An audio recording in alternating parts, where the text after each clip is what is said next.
been in South Africa in recent days. There's a country that is facing all sorts of dire challenges, from an extreme energy crisis to crime rates, really. We don't sort of see in the West rape and murder rates put the country as the third most crime-riddled in the world. Douglas, is there any hope for South Africa? What did you learn while you were there? Are they headed to Zimbabwe 2.0?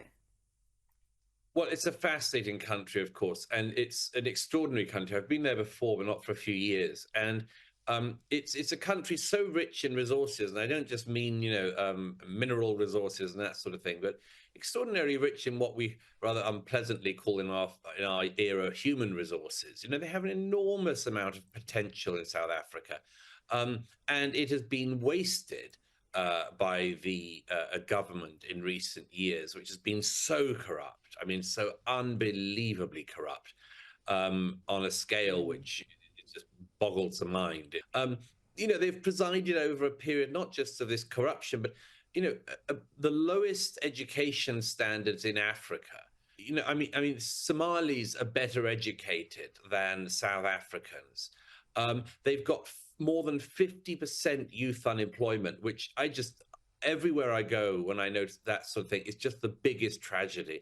Young men in particular just hanging around with nothing to do. It's unbelievable, appalling. Many of them have actually got degrees because they were told that was the way to do it, and they're in debt and they're unemployable because there aren't any jobs. These are the sorts of real world effects of misgoverning a country like the ANC has in recent years.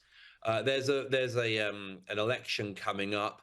It's not quite clear how it'll shake out, but I would hope that the South African public will vote for a dramatic change of scene, because the ANC has so much goodwill in the 1990s in the country and internationally.